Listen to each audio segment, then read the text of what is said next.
Hello and welcome to another edition of Pulp Picks. My name is Patrick. I'm Fritz. And we're here to give you this week's reading recommendations on New Comic Book Day. Mm-hmm. And we've got some good ones, a couple number ones. No Marvel or DC yet again, it's 2 weeks in a row. Mm-hmm. It is a massive week of releases, so let's get right to it. And you've got... Yeah, so my pick this week is Man's Best, the new title from Boom Studios. As you can tell, we've got some cute little critters going on a sci-fi adventure.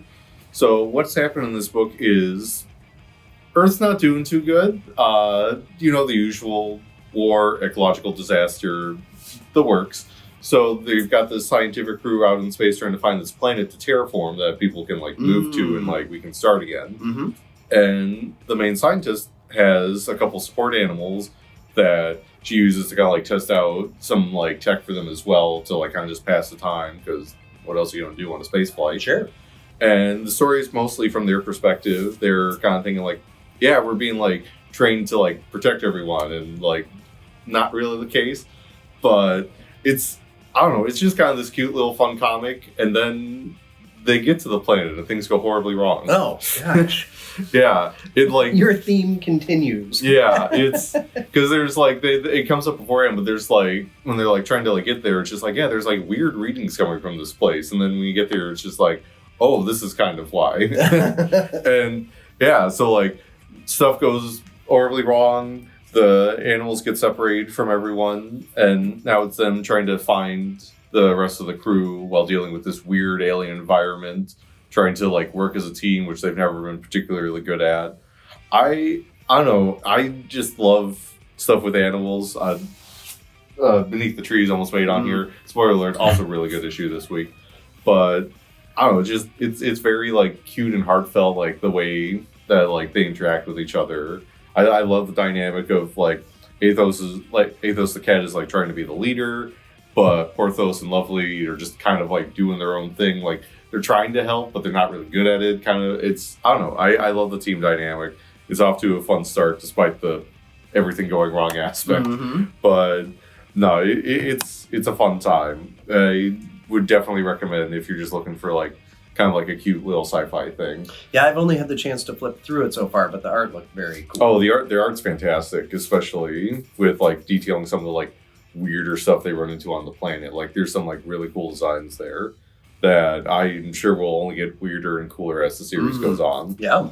But speaking of stuff that's weird and cool, so I went with Cobra Commander number 3. I know that we've been picking a lot of the Energon universe, and Cobra Commander's been making it quite a bit. It's the first issue made it on, yeah. So 2 out of 3 ain't bad. So Joshua Williamson is telling this. It's kind of the origin story of Cobra Commander and Cobra, or it seems like it is so far. But so Cobra Commander is out on this mission to find something that task has brought him to a swamp full of dreadnoughts. Yeah, and doesn't go well for him. Nope. Last issue, he gets captured and thrown into the swamp with an alligator. Mm-hmm. So that's where we start, and from there we see we've seen all the regular dreadnoughts for the most part. There's a couple that are alluded to. Yeah, there's a Cyrano mission that I feel they bring up a couple times. But Cobra Commander was also sent out on this mission with a protector. Mm-hmm. And we get to find out who that protector is in this one, and ooh, it's good.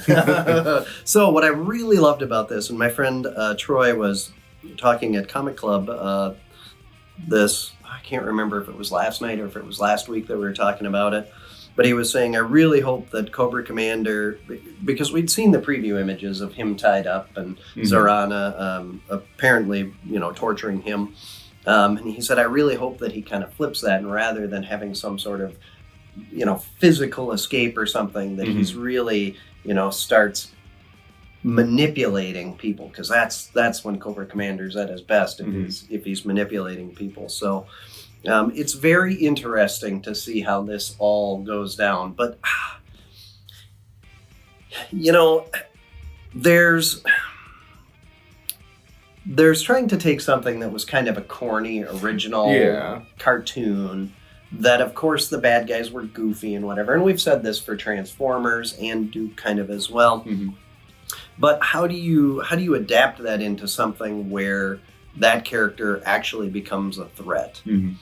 And Cobra Commander is so conniving and manipulative and smart and devious and evil, and he's just this really interesting combination of, you're kind of rooting for him even though he's kind of almost Hannibal Lecter-like, kind of, what I mean? I can see that, yeah. So he, because you kind of, in Silence of the Lambs, you kind of can't help but like Hannibal Lecter. And same thing with Cobra Commander. You find yourself kind of rooting for this really evil guy.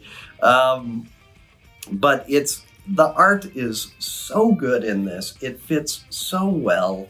And that's, I think, doing that, adapting a character that was kind of a cornball into somebody who's an actual threat, but have them still kind of feel like the same kind of guy, and be likable, and then also have the art be updated enough and dynamic enough and cool enough but it still feels like it's a throwback. One of the things I loved with it is like how it would like show like him just kind of like catching snippets of like conversation between the Dreadnoks, and then being able to like intuit and interpret like, oh, this is how I can like sow like seeds of dissent and stuff between them. It's crazy smart, which that was always kind of one of the things with the cartoon is like, well, Cobra Commander's the biggest goofball out of the whole bunch. Like everybody else is smarter or braver or meaner or whatever. Why is he in charge? In this case, when Cobra as an organization comes to fruition, it will make total sense that Cobra Commander's at the top of the pile. So, and I thought the Dreadnoks were great. I thought that they were insane, crazy, and they still kind of felt like, amped up, more modernized versions of themselves. So if you haven't checked out the Energon universe, I can't imagine you haven't, because it's our biggest selling individual line right now. I mean, all the titles are selling extremely well, but if you haven't, you got to check it out. It's really good. So now to a regular writer on our choices. Yep. This week it's Dawn Runners issue 1, the new title from Ram V and Evan Cagle. Is that how you think you pronounce it? Cagle. Yeah. Who, if you've been reading Detective Comics, they've been doing the cover art for that for, I think, a good chunk of this run. And that's all been gorgeous. So spoiler alert, the interiors here are gorgeous. I think we called this one last week before it even came out, didn't we? Yeah. Ram V has been writing so much good stuff. Rare Flavors has been great, and then we've been liking Six Fingers and One Hand, right? So those have been making it regularly. And this is, it's kaiju versus giant mechs. How can we go wrong? So like, obviously the comparison a lot of people make right off the bat, and not like an unfair one, I'd say, is like there's definitely like some Pacific Rim vibes here. Basically, there's a portal that opened up to a different dimension. Monsters come through. Conventional means to kill it just don't work. So, giant robots. Biff, bam, pow. You beat the monster, but they keep coming through. And we were talking about before, it kind of has like the next natural like evolution of Pacific Rim of just like, oh, once you've like found a way to like beat the monsters, kind of just like have this in a stalemate. What comes after that? But like the like commodification of this whole thing, like.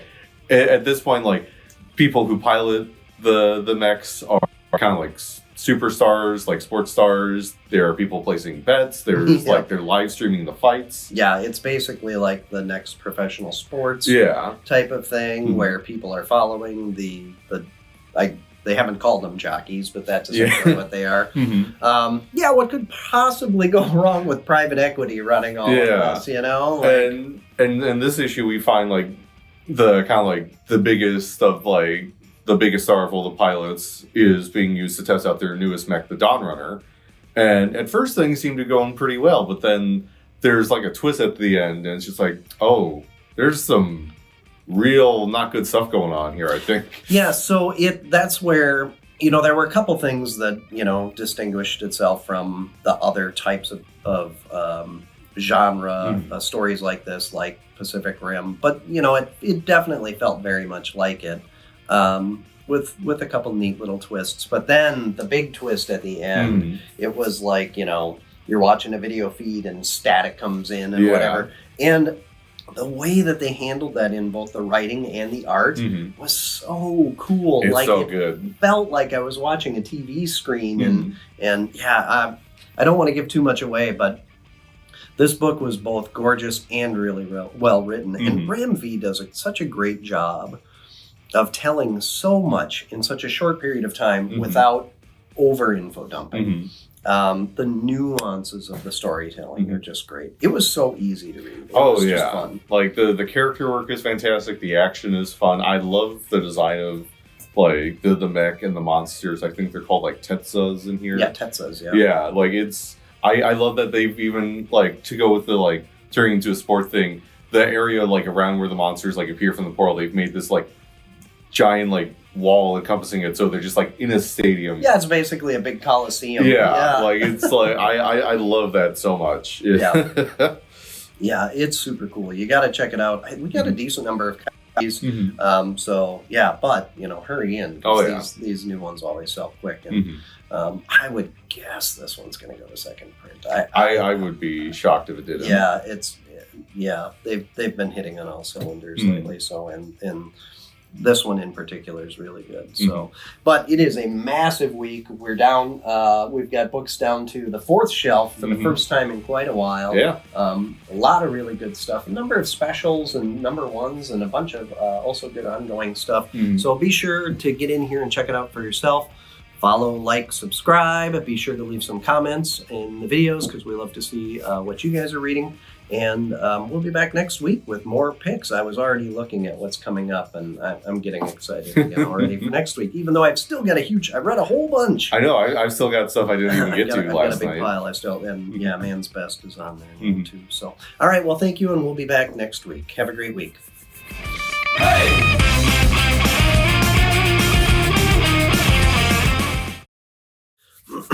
It's so cold. I wonder if your cookies were in the shop the whole time.